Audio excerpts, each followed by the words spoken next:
नमस्ते कामरी मोनिटर्स दिलिक सबैजनालाई। अहिले बेलुकाको टाइममा चाहिँ म यहाँनिर आएको छु। यहाँनिर चाहिँ मसँग लिली छ।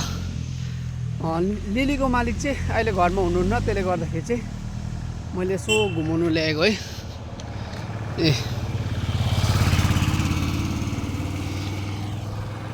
उसलाई चाहिँ घुमाउनु कसै बेला उता जान्छ, कसैले यता आउँछ, कसैले तल जान्छ है। थुप्रो जग्गा छ, तर उसलाई जता मन लाग्छ नि त्यता मात्रै जान्छ। अर्कोपट्टि साइड गयो भने चाहिँ नि जानै मान्दैन। बाहिर आएर चाहिँ टट्टी पिसाब गर्छ भनौँ है।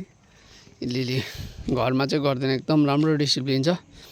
अहिले उसको मालिक मेरो साथी जो नभएको कारणले गर्दा ऊ बाहिर अहिले गुवामा हुनुहुन्छ। त्यसले गर्दाखेरि चाहिँ बेला बेला मसँग घुम्नु आउँछ है। अहिले मसँग आइरहेछ। अब टक्कै उसको टाइम भयो भने फर्किन्छ है, टक्कै यहाँबाट उतै। यस्तो चाहिँ